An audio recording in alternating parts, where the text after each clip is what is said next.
YCP అధినేత మాజీ ముఖ్యమంత్రి జగన్ ఇవాళ పల్నాడు జిల్లా వినుకొండకు రానున్నారు. హత్యకు గురైన వైసీపీ కార్యకర్త రిషీద్ కుటుంబాన్ని ఆయన పరామర్శించనున్నారు. తాడేపల్లి నివాసం నుంచి బయలుదేరి గుంటూరు, చిలకలూరుపేట, నరసరావుపేట బైపాస్ మీదుగా వినుకొండకు చేరుకుంటారు. ఈ మేరకు వినుకొండ నేతలకు వైసీపీ హైకమాండ్ సమాచారం ఇచ్చింది.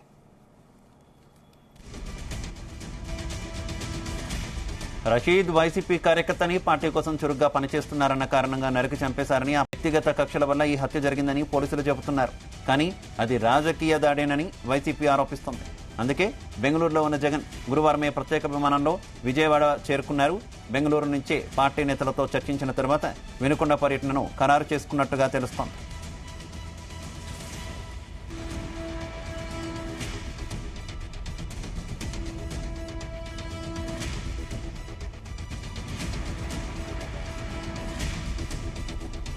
ఇక జగన్ వినుకొండ పర్యటనపై టీడీపీ మండిపడింది. శవరాజకీయం చేసి పార్టీ భూస్థాపితమైంది. అయినా ఈ శవరాజకీయం ఆపడం లేదు. ఫేక్ ప్రచారాలతో రాష్ట్రంపై పడి రాష్ట్ర బ్రాండ్ ఇమేజ్ దెబ్బతీస్తూ ఓడించిన రాష్ట్రంపై పగ తీర్చుకుంటున్నారని టీడీపీ మండిపడింది. కాగా జగన్ పర్యటన నేపథ్యంలో భారీ భద్రతా ఏర్పాట్లు చేశారు. ఇక జగన్ వినుకొండ పర్యటనకు సంబంధించి మరింత సమాచారం మా కరెస్పాండెంట్ నాగేశ్వరరావు అందిస్తారు. నాగేశ్వరరావు, ఆంధ్రప్రదేశ్ రాష్ట్రంలో సంచలనం కలిగించిన పల్నాడు జిల్లా వినుకొండ మర్డర్ కేసుకు సంబంధించి, హత్య కేసుకు సంబంధించి మరొక సంచలన విషయం బయటకు వస్తా ఉంది. ఏదైతే ఆ వినుకొండ పట్టణంలో జరిగిన హత్య కేసుకు సంబంధించి టీడీపీ, వైసీపీ పార్టీలకు మధ్య సంబంధించినదిగా వైసీపీ చెప్తున్న నేపథ్యంలో వైఎస్ జగన్మోహన్ రెడ్డి హుటాహుటిన బెంగళూరు వెళ్లి పర్సనల్ పనుల మీద వ్యక్తిగత కారణాల వల్ల బెంగళూరు వెళ్లి బెంగళూరులో ఉన్న జగన్మోహన్ రెడ్డి హత్య జరిగిన ఆ విషయాన్ని ఆరా తీసి ఖచ్చితంగా ఇది మనం ఖండించాల్సిన అంశం అంటూ కూడా బెంగళూరు నుంచి హుటాహుటిన ఆంధ్రప్రదేశ్ కు వచ్చిన నేపథ్యంలో తాడేపల్లి నుంచి పూర్తిగా కూడా హత్యకు సంబంధించిన కారణాలు మొత్తం కూడా తెలుసుకొని వినుకొండ బయలుదేరారు.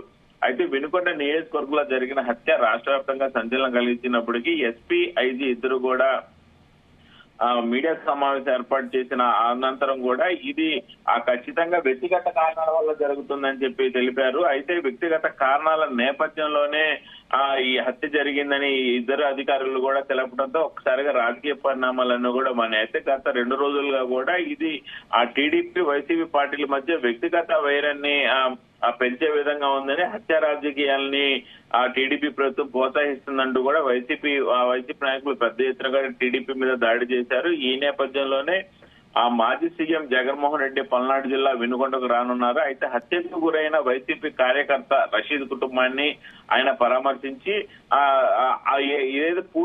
ఏదైతే టీడీపీ హయాంలో హత్యా రాజకీయాల్లో నడుపుతున్న టీడీపీ ప్రభుత్వంతో ఖండించడానికి కూడా ఆయన సిద్ధపడినట్టు తెలుస్తుంది.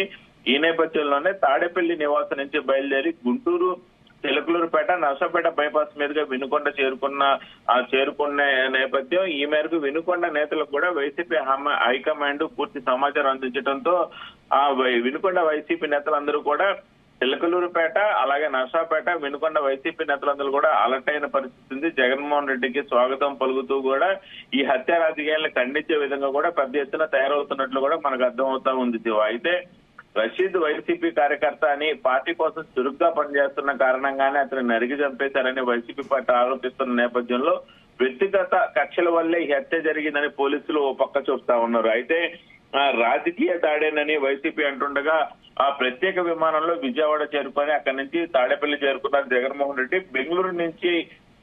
బెంగళూరు నుంచే పార్టీ నేతలతో చర్చించిన తర్వాత వినుకొండ పర్యటన ఖరారు చేసినట్లు కూడా అర్థమవుతా ఉంది. అయితే జగన్ వినుకొండ పర్యటనపై టీడీపీ మండిపడుతుండటంతో శవరాజకీయం చేసే పార్టీ భూస్థాపితం అయినా సరే ఇంకా శవరాజకీయం ఆపటం లేదంటూ టీడీపీ నాయకులు మండిపడుతున్నారు. అయితే ఫేక్ ప్రచారాలతో రాష్ట్రంపై పడి రాష్ట్ర బ్రాండ్ ఇమేజ్ దెబ్బతీస్తూ ఓడించిన రాష్ట్రంపై పగ తీర్చుకుంటున్నాడని టీడీపీ మండిపడతా ఉండగా జగన్ పర్యటన నేపథ్యంలో మాత్రం వినుకొండ నియోజకవర్గం మొత్తం కూడా భారీ భద్రత ఏర్పాటు చేశారు. ఎక్కడా కూడా ఎలాంటి సంఘటన చోటు చేసుకోకుండా ముందస్తు జాగ్రత్త చర్యలు తీసుకుంటున్నారు. అయితే ముఖ్యంగా చూసుకుంటే ఎలక్షన్ టైంలో కూడా పల్నాడు జిల్లా దేశవ్యాప్తంగా చర్చ జరిగిన సంఘటన తెలిసిందే. దాదాపుగా 21 రోజుల పాటు ఆ పల్నాడు జిల్లా మొత్తం కూడా కర్ఫ్యూ విధించిన సంగతి తెలిసిందే. 144 సెక్షన్ కూడా విధించిన సంగతి తెలిసిందే. అయితే ఆ పల్నాడు రాజకీయాలు ఫ్యాక్షనిజం దేశవ్యాప్తంగా చర్చ జరుగుతున్న నేపథ్యంలో ఈ హత్య మరొకసారి రాష్ట్ర వ్యాప్తంగా కాకుండా ఆ దేశవ్యాప్తంగా కూడా సంచలనమైంది. ఈ హత్య రాజకీయాల పట్ల ఖచ్చితంగా పూర్తిగా ఖండించాలని ఇప్పటికే ఆ రాష్ట్ర డీజీపీకి చంద్రబాబు నాయుడు ఆదేశించిన నేపథ్యంలో మరలా కూడా ఇలాంటి గొడవలు ఎక్కడ పునరావృతం కాకుండా చూసుకోవాలంటూ అధికారులు ఆదేశించిన నేపథ్యంలో ఆ డిఎస్పీ అలాగే వినుకొండ పోలీసులు కూడా పూర్తి అప్రమత్తమై ఎక్కడ అలాంటి అవాంఛనీయ సంఘటనలు జరగకుండా చూసుకుంటూ ఉన్నారు. అయితే ముఖ్యంగా చూసుకుంటే ఇద్దరు ఎవరైతే చనిపోయిన వ్యక్తి కానీ హతమార్చిన వ్యక్తి ఇద్దరు కూడా గతంలో వైసీపీ పార్టీ నాయకులుగా మనకు తెలుస్తా ఉంది. ఇరువురు వైసీపీ పార్టీలోనే చురుగ్గా పార్టీ కార్యక్రమాలు చేస్తున్న నేపథ్యంలో ఎన్నికలకు ముందు హత్యకు గురైన ఆ రషీద్ టీడీపీలో వైసీపీలో ఉన్నట్టు తెలుస్తా ఉంది. అలాగే హత్య చేసిన సుబాని మాత్రం ఆ టీడీపీ పార్టీలో ఎన్నికల ముందు చేరినట్టు తెలుస్తా ఉంది. ఎన్నికల్లో కూడా పూర్తిగా ఇద్దరు వైసీపీ పార్టీకి ఒకళ్ళు అగ్రెసివ్ గా పనిచేయగా టీడీపీ పార్టీకి మరొకళ్ళు అగ్రెసివ్ గా పనిచేసినట్టు కూడా మనకు తెలుస్తా ఉంది. అయితే టీడీపీ పార్టీలో చేరిన అనంతరమే ఈ హత్యకు సంబంధించి ఆరోపణలు ఏ రకంగా ఉన్నా కూడా శాంతి భద్రతల విషయంలో ప్రభుత్వం గట్టి ప్రకటన చేస్తుంది. హోంమంత్రి అనిత కూడా మేము కఠినంగా ఉంటాము, పోలీసులు చాలా అలర్ట్ గా ఉండాలని చెప్తున్నారు. అయినప్పటికీ కూడా ఈ రకమైనటువంటి హత్యలు కావచ్చు, అత్యాచార ఘటనలు కావచ్చు, గంజాయి విషయంలో కావచ్చు, ఎందుకు విస్తృతమైనటువంటి ఘటనలు జరుగుతూనే ఉన్నాయి? ఎక్కడ వైఫల్యం జరుగుతుంది అనుకోవాలి? ఏదైతే పల్నాడు జిల్లాలో ఫ్యాక్షన్ రాజకీయాలు కానీ అలాగే పల్నాడు జిల్లాలో ఫ్యాక్షన్ హత్య రాజకీయాలు కానీ పెట్టింది పేరు. గత కొన్ని సంవత్సరాలుగా కూడా పల్నాడు జిల్లా వ్యాప్తంగా కూడా మహేష్ చంద్ర లడ్డా పల్నాడు జిల్లా ఎస్పీగా చేసిన క్రమంలో ఫ్యాక్షనిజాన్ని పూర్తిగా అణిచివేశారు. గత 15 సంవత్సరాలుగా కూడా ఎక్కడా ఎలాంటి అవాంఛనీయ సంఘటన కానీ ఎక్కడా ఒక చిన్న హత్య రాజకీయాలు కానీ జరిగిన నేపథ్యం లేదు. కానీ 2024 ఎన్నికలకు ముందు మరలా పల్నాడు జిల్లాలో ఫ్యాక్షనిజం పురువిప్పిందని చెప్పుకోవచ్చు. అప్పటి నుంచి ప్రతి ఒక్క సంఘటన కూడా జరుగుతున్న నేపథ్యం. కానీ పల్నాడు జిల్లాలో ప్రత్యేకంగా దృష్టి సారించాలని ఓ పక్క ముఖ్యమంత్రి చంద్రబాబు నాయుడు అలాగే జనసేన అధినేత ఉప ముఖ్యమంత్రి పవన్ కళ్యాణ్ గాని చంద్రబాబు తనయుడు గుంటూరు జిల్లా మంత్రి నారా లోకేష్ గాని ముగ్గురు కూడా పదే జరుగుతున్నప్పుడు కూడా ఇలాంటి అవాంఛనీయ సంఘటనలు చోటు చేసుకోవడం దురదృష్టకరంగా తెలుస్తుంది. కానీ ఖచ్చితంగా టీడీపీ ప్రభుత్వం మాత్రం హత్య రాజకీయాలను కానీ వ్యాక్సిన్ గొడవలను కానీ ప్రోత్సహించు అని కళాఖండిగా చెప్తున్న నేపథ్యంలో ఇలాంటి హత్యలు జరగటం కూడా ఆ పార్టీకి ఒకంత చెడ్డ పేరు తెస్తుంది. వైసీపీ పార్టీ చేసిన విధంగా టీడీపీ పార్టీ చేయకూడదు. ఖచ్చితంగా మనం ప్రజల్లో మంచి పేరుతో ప్రజలకు సేవ చేయడానికి మాత్రం మనం అధికారంలోకి వచ్చిన నేపథ్యంలో ఆ గొడవలు జోలు పోవద్దన్నప్పటికీ కూడా పదే ఇలాంటి గొడవలు జరగడం మాత్రం టీడీపీకి చెడ్డ పేరు తెస్తుందని పవన్ కళ్యాణ్ ఒక పక్క ప్రకటిస్తున్న నేపథ్యంలో కూడా ఇలాంటి గొడవలు జరగటం రాష్ట్రంలో మరలా వైసీపీ పార్టీ ప్రతి ఒక్క అవకాశాన్ని కూడా సద్వినియోగం చేసుకునే క్రమంలో ఖచ్చితంగా వైసీపీ పార్టీ పుంజుకుంటది కూడా.